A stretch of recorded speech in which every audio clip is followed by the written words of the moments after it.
Hello, good morning, and welcome to Unacademy, a one-stop destination for the English medium civil services aspirants. Let's get started with the analysis of today's The Hindu newspaper. These are the topics that we shall be discussing today. So let's get started and look at topic number 1. Putin hailed relations as stabilizing force in the world. And let's try and understand this newspaper article in great detail.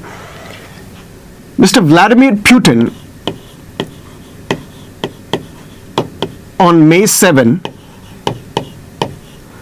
started his 5th term as the leader of Russia. I'll share a brief timeline with you. It was December 31, 1999. The then Russian President Boris Yeltsin, he resigned. 4 months ago, he had appointed Vladimir Putin as his prime minister. He resigns and Mr. Vladimir Putin becomes the acting president.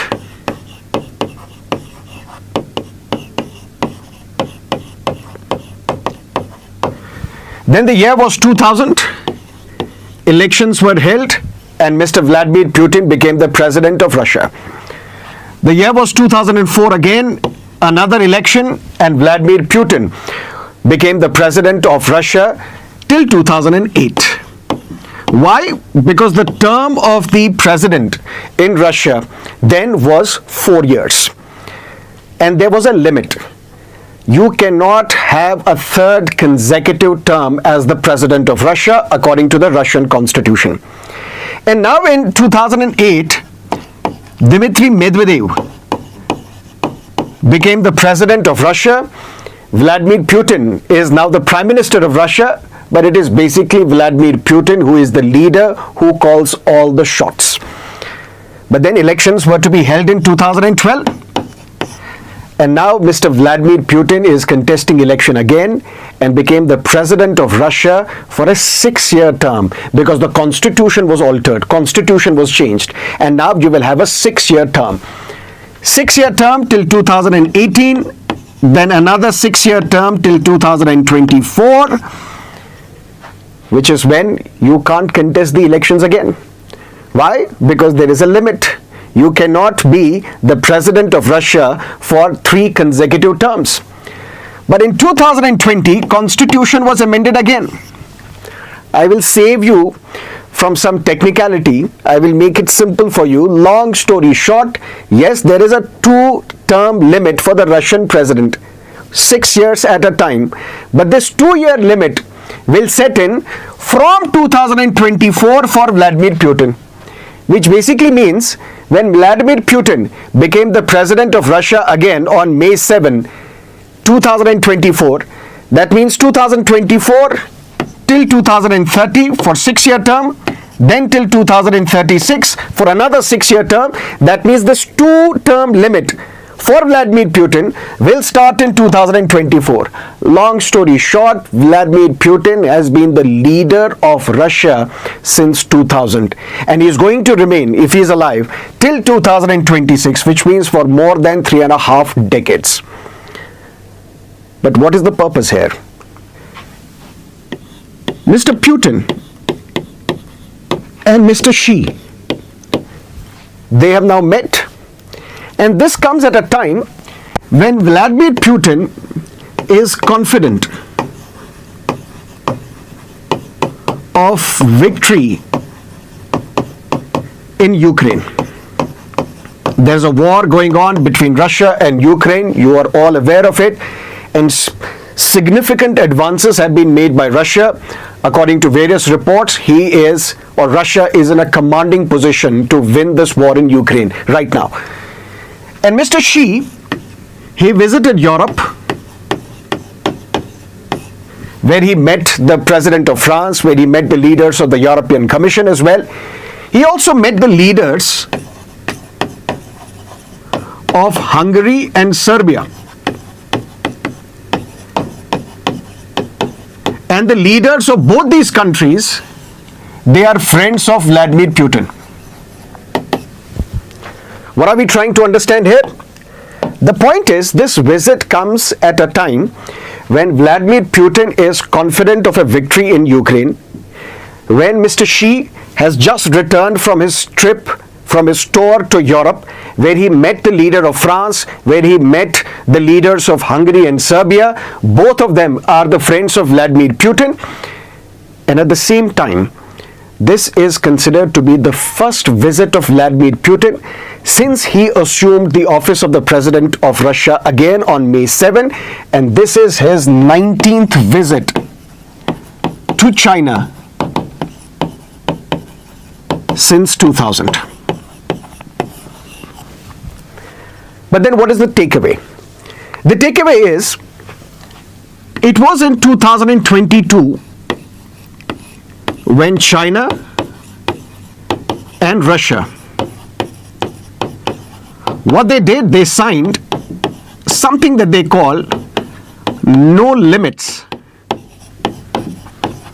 strategic partnership.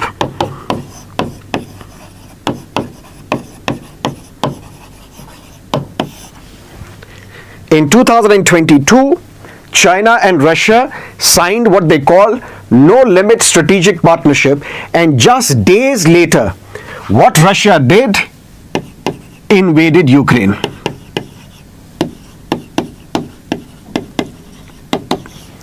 Russia previously had annexed Crimea. In 2014, and this is where Russia was initially expelled from G8 group of countries. That's when G8 group of companies became G7 group of companies, of group of countries. So Russia annexed Crimea in 2014. No limit strategic partnership signed between the two countries in 2022. Days later, Russia is invading Ukraine, and now West, United States and other countries, they are putting pressure on China that you should stop Russia from continuing with its war in Ukraine. United States and other European countries, they are accusing China of giving dual-use weapons to Russia, also transferring tech to Russia, and this technology Russia is using for manufacturing missiles, manufacturing tanks, manufacturing other weapons. What are these dual-use weapons or dual-use equipments? For example, knife can be used to apply butter, can also be used to kill somebody. This is where Russia has been receiving dual-use equipments from China. Dual-use in the sense, it can be used for civilian purposes as well. It can be used for military use as well. For example, lorries can be used to transport civilians, individuals, people as well, and can be used to transport troops as well who are fighting a war in Ukraine. Similarly, excavators, JCBs, can be used for digging trenches as well, which is used in war in Ukraine. Now, this Chinese president, Mr. Xi, when he visited Europe recently, he met the leaders of France, he met the leaders of the European Commission. He promised them, he told them that we will not be supplying weapons to Russia, and we will also ensure that this dual-use equipment, we are exercising control over the supply of this dual-use equipments to Russia, so that those equipments can be used only for the civilian purposes and not for military purposes. But long story short, why is this visit significant? Because this is the first visit of Vladimir Putin after he assumed office for the 5th time as the leader of Russia, and he is visiting China. And this China and Russia relationship was not always smooth. Why? If you go back in time to history, when in 1949, People's Republic of China was established, the leader was Mao Zedong. He went to Soviet Union, USSR, to meet the Russian leader, Joseph Stalin. And you know what happened? For weeks, he was not given permission to meet Stalin. He was put up at a place where we can say the only recreational item,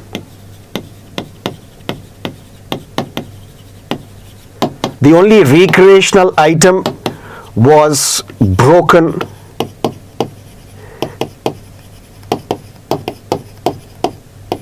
tennis table. Broken table tennis was the only recreational item that we could see where Mao Zedong was staying.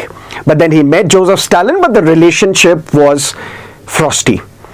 Why? Because both these countries are so-called communist states. And after the Second World War, which ended in 1945, when the world became bipolar, on one side we had the Western Democratic Bloc led by United States, on the other hand we had the Communist Bloc led by USSR. So both China as well as Russia, as well as Soviet Union, USSR, they were competing for the leadership of this communist world. And in fact, both the countries briefly fought a war in 1969. So the relationship between the two countries was not always great. But then Mao, he died in 1976. When he died in 1976, that is when the relationship between the two countries slowly and steadily improved. But it was still frosty. It was still antagonistic to each other. But then Soviet Union also collapsed in 1991. When Soviet Union also collapsed in 1991, so there is no such thing as the leader of the world group of communists or communist world. So the dismemberment of the USSR, and at the same time we saw the rise of China, the economic rise of China, then China became one of the largest trading partners of Russia. In fact, China became the biggest Asian investor in Russia. And this relationship is also symbiotic in nature. Symbiotic in the sense, from Russia, China would get its raw materials, and Russia would become a good destination for the goods manufactured in China. And this is where the relationship between the two countries, they started improving day by day. But then when I told you that Russia annexed Crimea, and then after annexing Crimea, it was also suspended from G8 group of countries, and then sanctions were imposed on Russia. If you recall, during the presidentship of Donald Trump, there was something called CAATSA, Countering America's Adversaries Through Sanctions Act. Whoever is the adversary, whoever is the enemy of United States, we will counter them by imposing sanctions.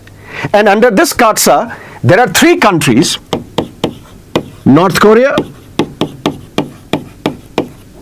Iran,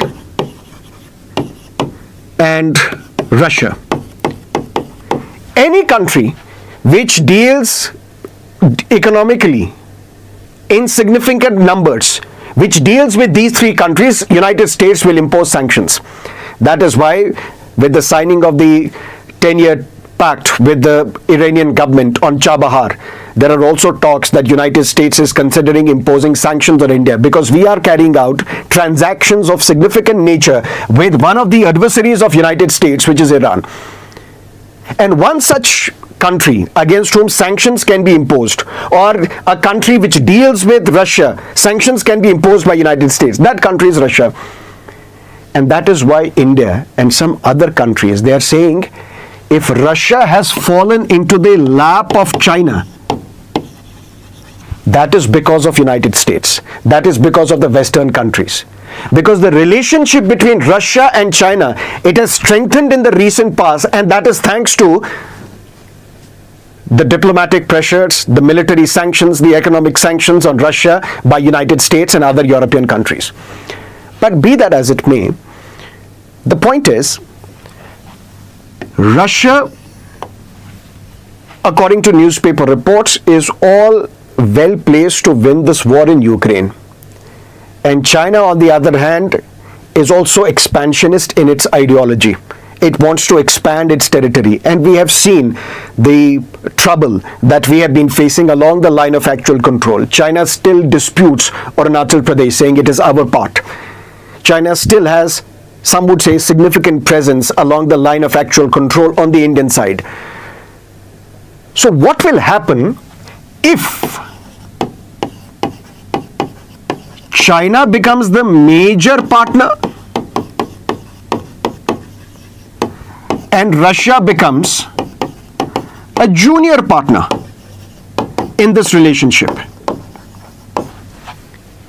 And remember, India and Russia, their relationship also dates back to the 1970s. Although we started off as a country which is non-aligned to any of the power blocks, whether it is the US bloc or the Soviet Union bloc. And if you would recall, during the 1971 war between India and Pakistan, which led to the emergence of Bangladesh as an independent country, the US 7th Fleet almost came to Bay of Bengal to take the side of Pakistan, to teach India a lesson. It was at that point in time that just before that, India-Russia Friendship Treaty of 1971 was signed, and Russia also sent its fleet to the Indian waters, and ultimately United States was taken aback. So Russia played a very important role, a pivotal role in India's winning that war against Pakistan, which led to the emergence of Bangladesh as an independent country in 1971. And 60 to 70% of our defense supplies, we are dependent on Russia. What if China becoming a major partner, Russia becoming a junior partner in this China-Russia relationship? What will happen if tomorrow there is a war between India and China? Whose side will Russia be on? Because we are dependent upon 60 to 70% of our defense supplies from Russia. This is where we need to diversify. And this is where we need to seek weapons or have domestic production of our weapons, and at the same time deal with other countries, whether it is France, whether it is United States, whether it is Britain or others, so that we are not overtly dependent upon Russia, because in all likelihood Russia is becoming the junior partner of China, and that will make another hostile neighborhood where we are surrounded by hostile neighbors along all sides. That is why there is this question that I have asked. This is for your mains practice. Should India elevate or just maintain its relationship with Russia? Elevate in the sense, should we become more closer to Russia and forge some sort of a strategic relationship, or maybe become an ally? Although that is not something good, we should not be seen as an ally of either United States or Russia. But should we elevate the relationship with Russia, or should we just maintain whatever relationship we have with Russia, just maintain it so that it can act as a buffer in our fight against China as well? That's something that you need to understand from this newspaper article.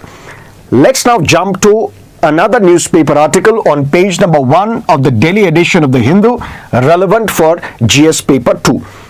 Supreme Court limits Enforcement Directorate's power to arrest PMLA accused. Enforcement, and this is the case which is known as Tarsim Lal versus Directorate of Enforcement, Jalandhar Zonal Office.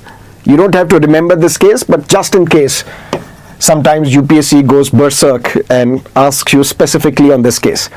Because now the kind of questions that you see in the mains examination, the UPSC is asking you, answer this question by citing specific case laws. So case laws become important. That is why just keep a note of what is the name of this case. Significant case. Why? Let me tell you.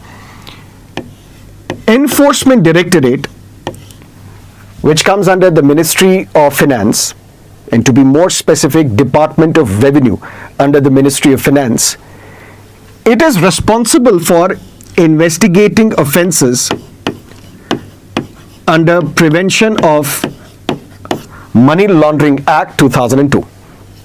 Clear? And under this law, Prevention of Money Laundering Act, listen to me carefully. What central government can do? Central government can issue a notification. But this notification can be issued only with the consultation with the Chief Justice of a High Court. Chief Justice of a High Court. And then through this notification, what it can do? It can designate. What it can designate? It can designate one or more sessions courts as special courts.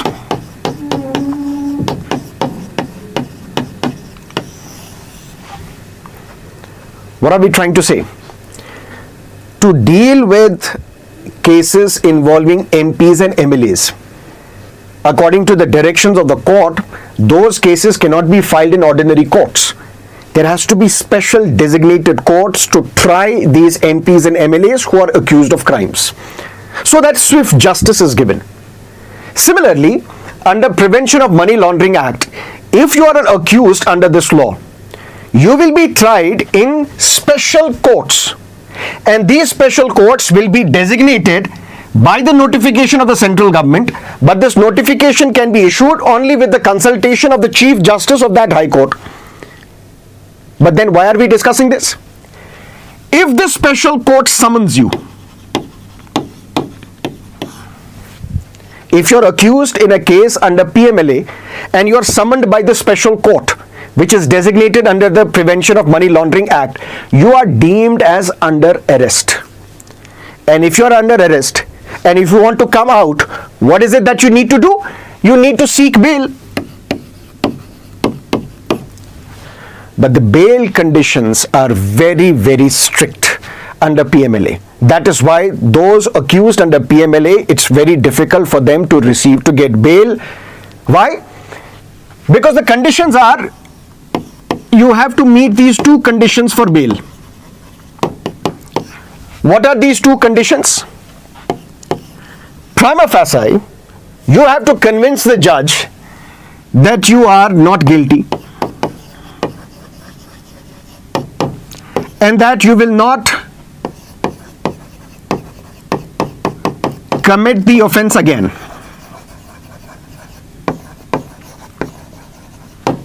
Sir, can you repeat? I will. Designated court under PMLA. You are accused under this law for violating this law, the provisions of this law, and you are summoned by this court. When you are summoned by this court, you were deemed to be under arrest, which means if you are under arrest, you need to come out, you need to apply for bail. And the bail conditions are very stringent, because under Prevention of Money Laundering Act, the burden of proof is on the accused. Normally, the burden of proof is on the prosecution. The state, the prosecution has to prove that you have committed a crime, that too beyond any reasonable doubt. But in case of PMLA, because it's a special law, the burden of proof is on the accused. And if you need to apply for bail, you will get bail, but the conditions are very, very difficult. Under strict conditions, you will be granted bail. And what are these conditions? Prima facie, you have to convince the judge that you are not guilty. Normally, when does this happen? When can you prove to a judge that you are not guilty? At the end of the trial. That means when the trial is going on, when the case is being heard, when the case is being argued, you give the evidence, you give your arguments, and at the end you are convincing the judge that you are not guilty. That means normally, whether you are guilty or innocent, the court will come to know at the end of the trial, when they will complete all the arguments, close the arguments, and then they will have to give the decision whether you are guilty or innocent. But in PMLA, right at the start, maybe even before the trial has started, you have to convince the judge that you are not guilty, you are innocent, which makes it very difficult to prove against the might of the state. And second, you have to convince the judge that you will not commit the offense again. Now you tell me, who is that judge who is going to take it upon himself or herself that you will not commit this offense again? That is why under section 45 of the Prevention of Money Laundering Act, these two conditions are to be satisfied. That's when you can be given the bail. And these are very difficult, and you ask this to Manish Sisodia, who has been arguing for his bail application day in and day out. and not getting the bail. Mr. Kejriwal was given bail, something that we have discussed yesterday, under exceptional circumstances because he, the court said, is the Delhi Chief Minister, the leader of a national political party with no criminal background. And we are releasing him on not regular bail, interim bail, just so that he can campaign in the elections, because democracy is all about free and fair elections and a level playing field. And that is why this judgment has been criticized as well, for creating a special class of politicians who can be released on interim bail just to campaign in the elections. And if you look at today's newspaper also, in one of the pages inside, the court has said that we welcome the criticism as well. But we have conveyed why we are giving bail to Mr. Kejriwal, but we welcome whatever criticism comes our way, because Mr. Amit Shah, the Union Home Minister, has also criticized. But be that as it may, the point is, because of this judgment in Tarsim Lal case, what the court has said, if you are summoned by this special court, you are not deemed as under arrest. When you are not deemed as under arrest, that means you don't have to apply for bail. When you don't have to apply for bail, that means you don't have to satisfy these two stringent conditions, which the Hindu editorial or the Hindu newspaper article is talking about is a draconian norm. You don't have to satisfy these two conditions. And now if the ED has to seek your custody, it will have to apply for custody again. That means separately, it will have to apply before the magistrate seeking your custody, whether it is judicial custody or the police custody. That is the significance of this judgment. And through this judgment, it is argued that the court has upheld personal liberty, the right to life and personal liberty under Article 21. But be that as it may, I'll give you another question for your mains practice. So I deviated from the normal practice. We would give mains practice questions at the end of the session. But today, after first article, there's a mains based question. After second article, there is a mains based question. And if this is how you want it to be, let me know in the comment section so that we can replicate it for all the sessions. The recent judicial interventions, not just Tarsim Lal case, but also Arvind Kejriwal case, have prioritized the personal liberty of individuals and made the provisions of Prevention of Money Laundering Act less draconian, while at the same time weakened the law in its objective to fight money laundering. Critically analyze. So these judgments, yes, they have upheld personal liberty, but are these judgments also weakening the very purpose of this law, which was to fight this menace of money laundering, which affects the sovereignty of India, the economic sovereignty of India? That's the question that you need to answer. Clear? And don't use ChatGPT for answering these questions. Let's look at another column. Should reservation in jobs only be in proportion to the population? Opposition leader Mr. Rahul Gandhi gives a slogan, Jitni Abadi Utna Haq, which means what is the proportion of your population, those many rights should be given to you. Rights in the form of reservation in jobs in educational institutions. But we need to understand that the Constitution of India, you would know this, I'll just briefly summarize without going too much into detail, because that would be a waste of time, because this is part of the static portion which you already should be aware of, and I hope you are aware of. Constitution recognizes backwardness on two grounds. Original Constitution recognized backwardness on two grounds. One ground was social backwardness and the other was educational backwardness. That is why in 1990s, when P.V. Narasimha Rao government issued an order saying we will reserve 10% seats in government jobs and educational institutions for economically backward sections of the society, economically poor sections of the society, that was struck down by the court in Indira Sahni case, saying it is unconstitutional. Why? Because the Constitution recognizes only two kinds of backwardness, social backwardness and educational backwardness. Then in the year 2019, through EWS reservation, through 103rd Constitutional Amendment Act, Constitution was amended to provide for backwardness on another ground, and that ground is economic backwardness.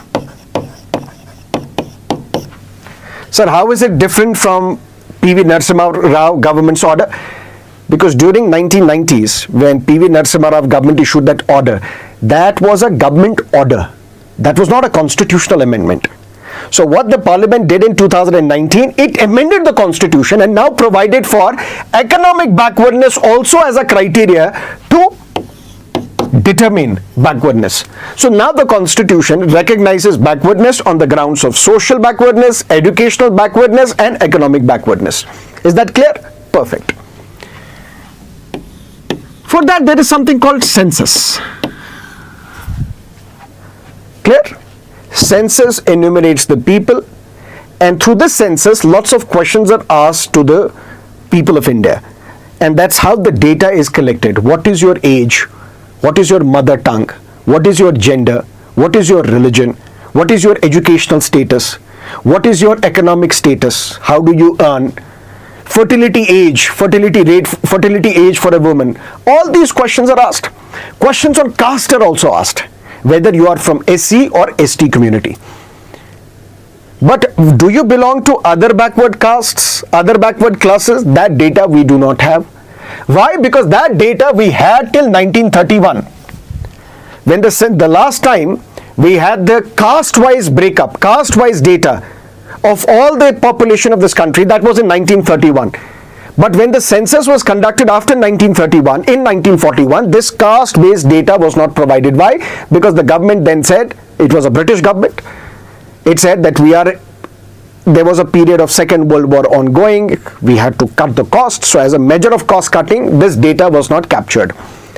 And now, since 1951 onwards, whenever census exercise is carried out, we have the data related to SCs and STs, but we don't have the data related to the other backward castes, other backward classes.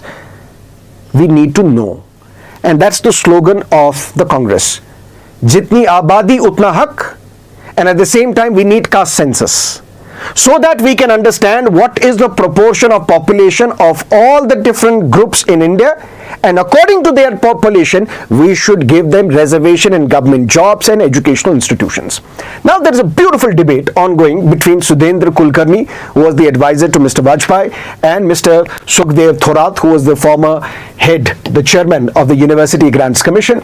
He's also a professor at the JNU. Interesting conversation. Should reservation in jobs only be in proportion to the population? And the crux of this discussion is, if you give a reservation in jobs only in terms of population, it would be unconstitutional. It would be like you are breaking the society.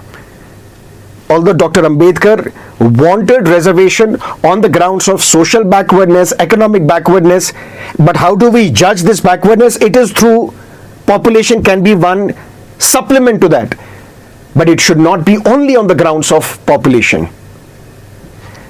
Then what should be the aim of this caste census? That's what these two gentlemen are trying to argue. And what is it that they are arguing? That we need census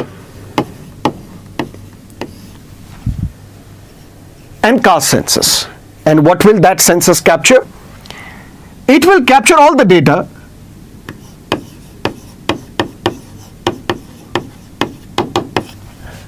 what is the population of individual religions in India, different caste groups as well. It will give that data as well in terms of population. And I told you what sort of questions are asked.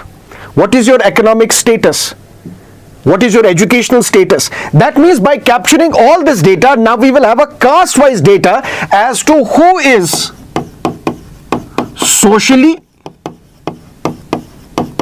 educationally, as well as economically backward.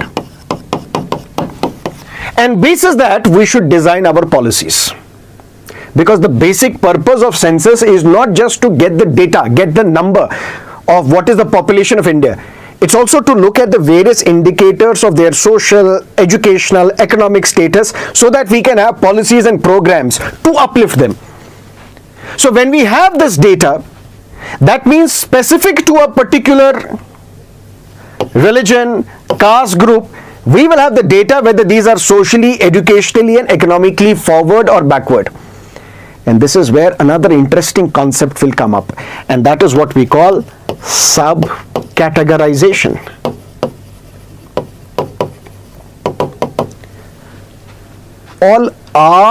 Can we say, are all SCs backward or facing the same level of discrimination that they faced 70 years ago or 100 years ago? No.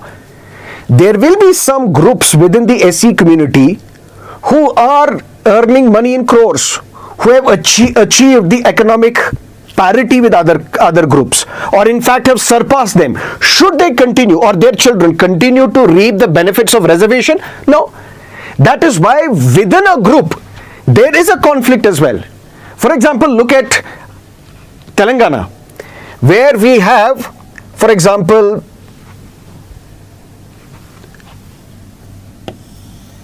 Madigas. They are asking for reservation, more benefit, as compared to Malas, who are fewer in number but are getting more reservation benefit. This is an allegation. Whether that is true or not, I don't know. This is what the newspaper says. Don't hold me accountable for this. So within the caste groups, within the OBCs or within the SCs or within the STs, there will be some categories who are reaping benefits of reservation in a much better manner, and now they should be excluded. And this is where we will come to know whether creamy layer should apply or not.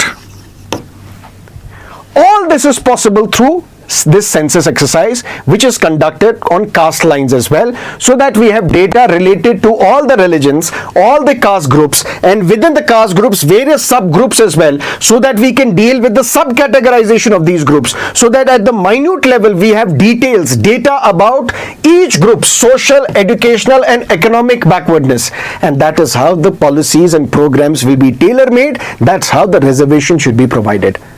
So reservation not only at the macro population level. So this group population is 20%. So commensurate to that, proportional to that, those many seats shall be reserved for them. That would be blatantly unconstitutional according to these two gentlemen. And yes, at the same time we need to understand Parsis or Christians, for example, they have smaller contribution to the population, but socially and educationally as well as economically, they are much advanced according to this data. Similarly, these two gentlemen argue, specifically Mr. Thorat argues, that Brahmins, they constitute only 3.5% or 5% of the population, but their share in employment is much, much larger. So yes, population is important to determine, but it cannot be only population. We have to go down and look at the socio-economic and educational backwardness of individual groups and then have policies and programs surrounding them. Clear? Let's look at another article. Can political parties be de-recognized or de-registered? There are some I would not say mistakes, but something is amiss in this article, something is missing in this article, does not capture the reality. And that's why we are here, to plug in those loopholes. There is a political party.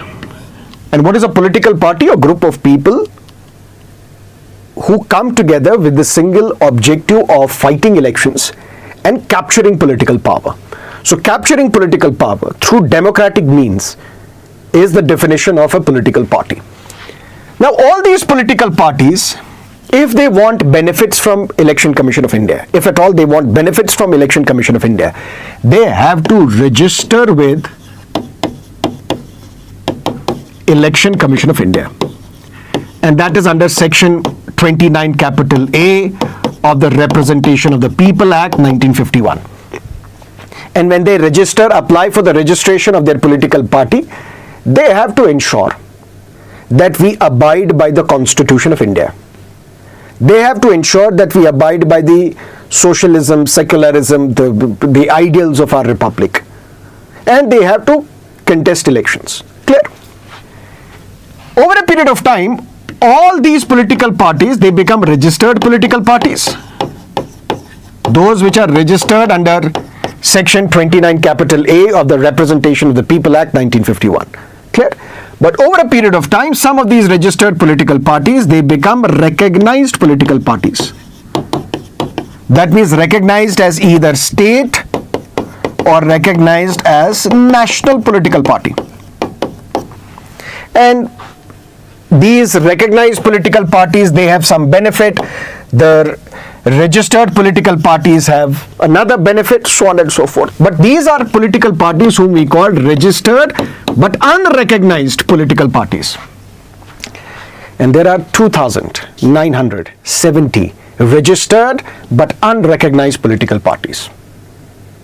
Sirs, then what is the reason? What is the concern? Why are you saying this? And if there are close to 2,970 registered but unrecognized political parties, less than third contest elections.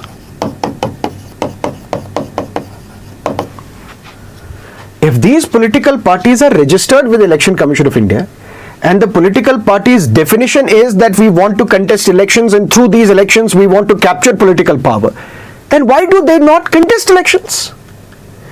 They do not contest elections because maybe they are the means of converting black money into white.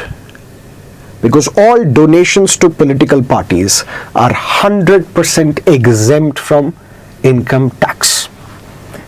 And when they are exempt from income tax, that means you can donate black money to a political party. That political party, since it is 100% exempt from income tax, will convert that black money into white money.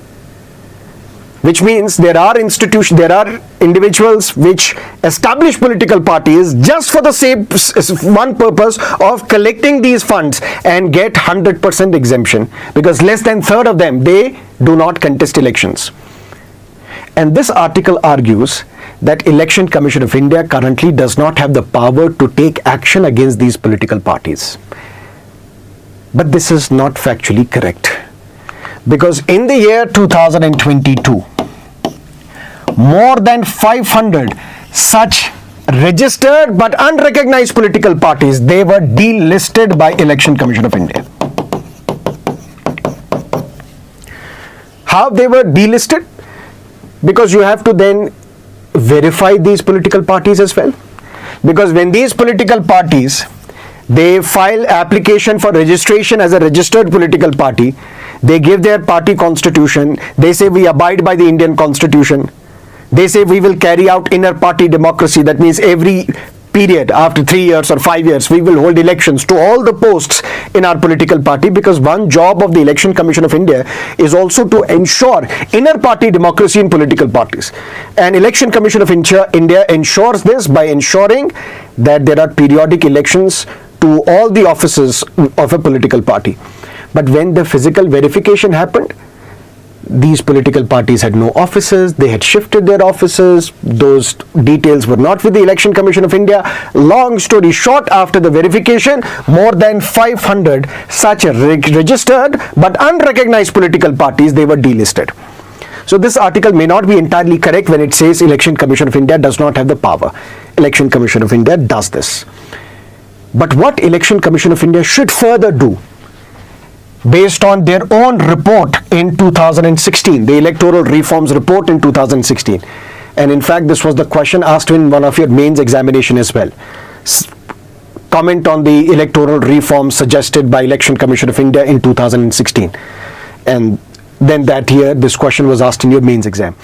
If there is a registered political party, but unrecognized political party, because recognized political parties, state and national, they do contest elections. If there is a registered political party which is not contesting elections for 10 years, Election Commission of India should have the power to deregister it. So right now, under the Representation of the People Act, Election Commission of India does not have the power to deregister a political party. It can delist a political party in case the verification is not in order. It cannot deregister a political party. It can deregister a political party only in extreme circumstances. What are these extreme circumstances? if a political party says we don't abide by the constitution, if the political party says, or it has been declared unlawful by the government, by the central government under Unlawful Activities Prevention Act. And this is where we can relate it to one of the mains based question which was asked. Where is that question? I forgot to include or save that question. Yes, maybe that has not been saved. So there was a question asked in, I think it was 2019 GS paper 3 mains exam. There was a question asked when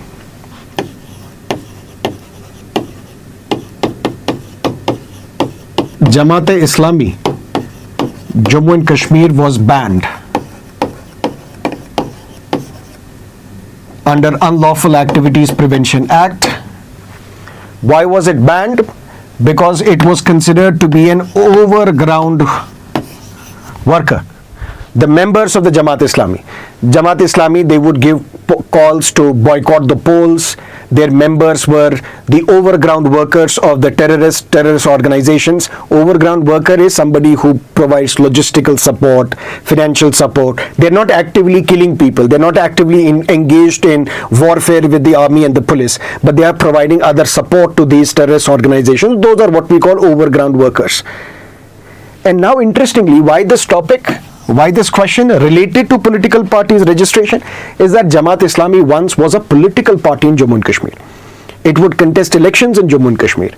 Then when the militancy erupted, it decided not to contest elections, and subsequently it was taken out from the list of political parties. And now what they've said, they were banned in 2019, and now Jamaat-e-Islami in J&K has said, we want to contest elections. So there are talks going on between the central, according to reports, talks going on between some leaders of Jamaat-e-Islami and the central government that lift the ban on us, we will contest elections, we will take part in the electoral exercise. So when Jamaat-e-Islami was banned in 2019, because it was considered, their members were considered to be overground workers, the question was asked in the mains examination. In light of the ban on the Jamaat-e-Islami, what is the role of overground workers in terrorism affected areas, in insurgency hit areas? That's how you will have to link it. But be that as it may, another interesting important point is that if Election Commission of India, long story short, it can delist a political party if the verification is not in order. It can register a political party in case the political party is declared an unlawful organization, or it has said we are not abiding by the Constitution of India. Can it de-recognize a political party? That means once a political party has been declared, recognized as a national political party or a state political party, can it de-recognize them as well for violating Model Code of Conduct? Till recently, All India Trinamool Congress was a national political party. It was de-recognized as a national political party, and now it is only a state political party. Similarly, NCP, similarly Communist Party of India. All these were national political parties, but they were de-recognized as the national political party, or their status was changed from national to state political party, because you would know what are the conditions that you need to fulfill as a political party to be granted recognition as a national or a state political party. Some amount of vote share, some amount of seat share, so on and so forth. Clear? So that way it can do. But for violating Model Code of Conduct, can political parties be de-recognized? They can.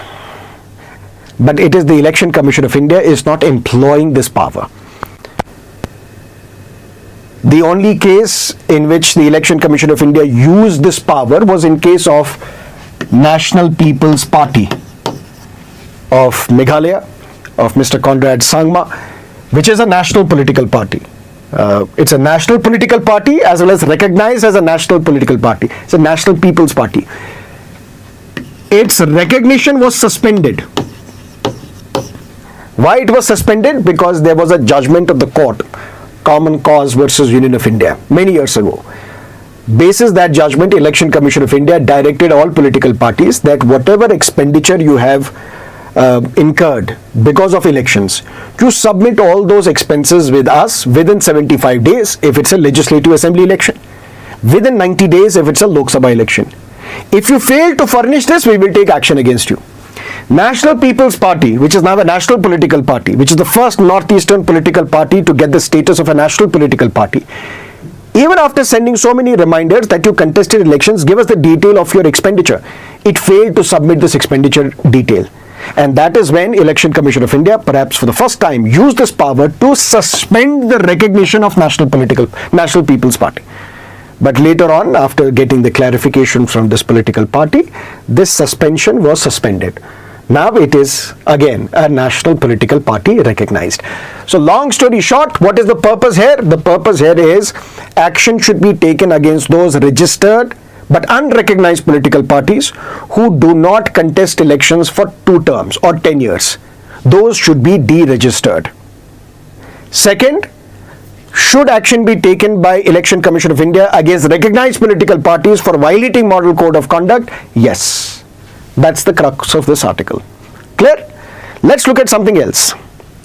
Politics served with concise social media content. And this is in continuation to something that we discussed yesterday. Yesterday, when we discussed that article related to social media and its impact on Indian politics, which was written by Yamini Iyer, it started with the lines wherein a voter had said, if Congress wins the election, this time it will be because of Dhruv Rathi. And it seems that Dhruv Rathi's videos are indeed becoming viral because 2 days consecutively Hindu is using the details related to his videos. But be that as it may, and yesterday I told you that the social media's rise, we can equate it with the downfall of the credibility of the traditional media, because the traditional media is now appearing to be one-sided, not asking difficult questions to the powers that be. And with the rise of the penetration of smartphones, with the declining of the data rates, with the declining credibility of the traditional media, we see the rise of the social media. BJP was the first political party perhaps to recognize the value of this social media. And they recognized this value way back in 2014 when Mr. Modi stormed into power on the back of rising distrust against the then UPA government. And he promised Vikas, development. But it was also significantly using the social media, the power of YouTube, the power of Facebook, the power of Twitter as it was then called. And now, according to this article, Congress is now slowly picking up and it is also establishing its presence. But how is this presence established? Through reels, through YouTube shorts. Why are these shorts, reels becoming popular? And it is not because TikTok came to India with these smaller videos and it suddenly became viral, and that's when YouTube also started with a new feature called Shorts, where small content, short duration content, less than 1 minute content is going viral. Why? Because the span of attention of people is decreasing. Span of attention? For example, in our live online classroom program, we have classes for 3 hours on a daily basis. 3 in the morning, 3 hours in the morning, 3 hours in the evening. You can attend only morning batch, you can attend only evening batch, or you can attend both as well if you have time. So we were told initially that we should not keep the classes at 3 hours duration. Why? Because the span of attention of students is less. They may not be able to sit through your class for the entire 3 hours. But my point was different. If you have to give mains examination and the mains examination is of 3 hour duration, you should be modeled or you should be trained to sit through those 3 hours. And that's why we have the class duration of 3 hours. And luckily, the span of attention amongst the civil services aspirants is very, very good. That is why even if this video is more than 1 hour long, you are continuing to watch it. If you are one of them, then let me know. But the span of attention for others, normally, it used to be 2.5 minutes according to data published in Nature. And now it has gone down to just under 45 seconds. And that is why this 30-second content, 45-second content, 1 minute content is going viral. So what political parties are now doing, for example, this Dhruv Rathi's video, this is significant, this can be important point which you can write in your essay, the significant rise of social media, the impact of social media on politics, on elections. Is this the first YouTube election in India? So lots and lots of things, permutations and combinations that are possible from where you can utilize this information in your mains answers specifically. So what I was talking about, this particular video, for example, one video is India becoming a dictatorship, has more than 25 million views. But it's not only 25 million. That video has 25 million. But that video has been split into various clips of 1 minute duration and used by political parties, used by others. And that content is getting viral. So cumulatively, the impact of one video is on more than 50 million to 60 million viewers. And that is how political parties are using social media to take into account this declining span of attention of the people and prioritizing short form videos, crisp videos, those with the intention of going viral. That's something that you need to understand from this newspaper column. Not politics, but extract some information which you can use in your mains answers. Clear? Let's look at something else. The use of artificial intelligence in drug development. But listen to me carefully. Science and technology is a very, very important area for prelims as well as for mains examination. Very important area. Direct questions are asked, but you don't know how to write answers to these questions. Or you may be from arts background, humanities background, so you have absolutely no idea about these scientific developments and how to approach them. And we have got you covered if you're facing this problem. If you're appearing in 2024 prelims, or even if you're appearing in 2025, you would be aware of our Conquer Prelims crash course. One on YouTube, the other on our platform, on the app. It's free of cost, that's why I'm telling you. Inarguably, India's most, I would not say popular teacher, most trusted, respected teacher, Hima Bindu ma'am. Her class starts today, 6 o'clock on the app, and she starts with science and technology. So all science and technology related concepts, questions relevant for upcoming prelims, relevant for all time, you should attend this class. And in this class also, ma'am will talk about artificial intelligence and how it can be used for drug development, how it can be used for other sectors of our economy. So please attend this session. Clear? Let's look at some of the prelims based topics. Indian Meteorological Department issues orange alert for several districts in Kerala. Indian Meteorological Department, which started in 1875, it's an agency under the Ministry of Earth Sciences.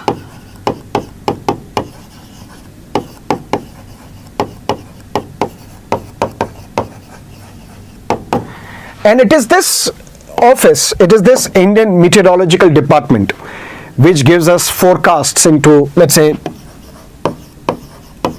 information related to weather forecast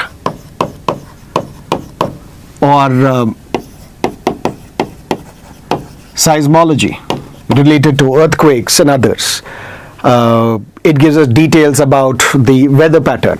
For example, IMD has now said that we are expecting a good monsoon, southwest monsoon, which is going to hit Kerala, and that is why there are pre-monsoon showers, and alert has been issued. And what is this alert?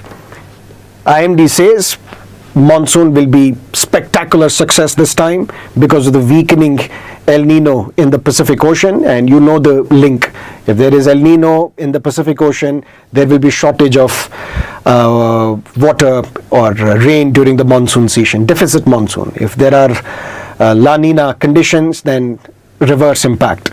And because of the weakening of El Nino patterns in the Pacific Ocean, we are hopeful of a good bumper monsoon. But be that as it may, every day, IMD issues advisory. daily updates, you can call it. And then these updates are color coded as well.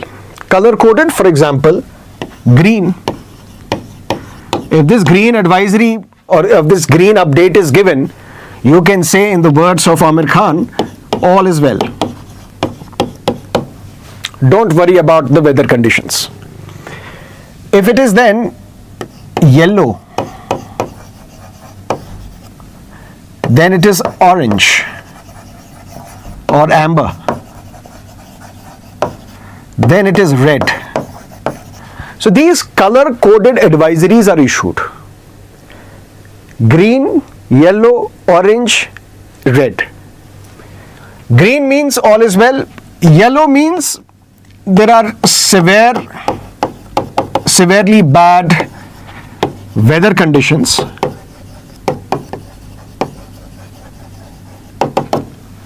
Be aware, be cautious.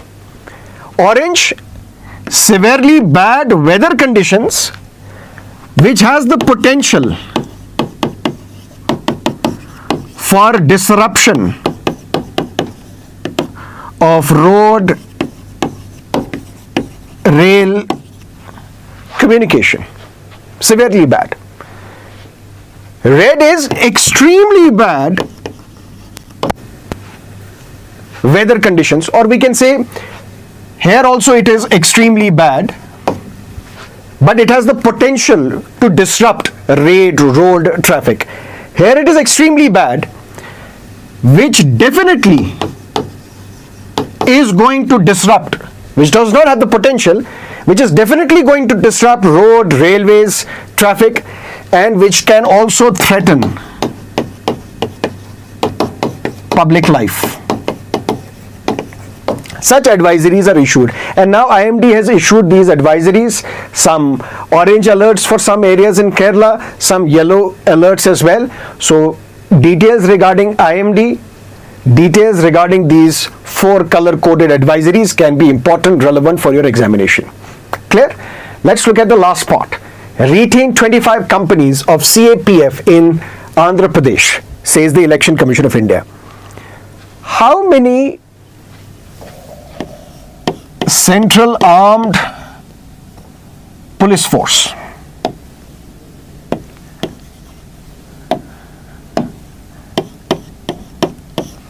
how many entities come under CAPF? Can you name them? Or I will give you a small acronym which you can use to remember these 7 companies or 7 entities. INS Vikramaditya, INS Vikrant, INS Virat. So INS is the term that you're familiar with. INS ABCC. This is what you can use to remember these 7 entities. Indo-Tibetan Border Force, National Security Guard, Sashastra Seema Bal, Assam Rifles, which is also a central armed force under the Ministry of Home Affairs. Then you have Border Security Force. Then you have CISF, which is used to give security to companies, airports, Central Industrial Security Force, and Central Reserve Police Force, CRPF. And for the sake of it, I've mentioned it here as well. Assam Rifles, Border Security Force, Central Industrial Security Force, Central Reserve Police Force, CRPF, Indo-Tibetan Border Police, National Security Guard, and Sashastra Seema Bal. That is it with our newspaper analysis for today. If you have enjoyed this session, learned from it, understood it, let me know in the comment section. But don't leave without pressing the like button and subscribe to our content if you haven't yet. Subscribe to our YouTube channel if you haven't yet, because you should be notified as soon as we go live, because there are lots and lots of interesting, good, meaningful content which is going to come your way that will definitely help you ace this exam. Thank you for watching. Have a great day ahead. Goodbye.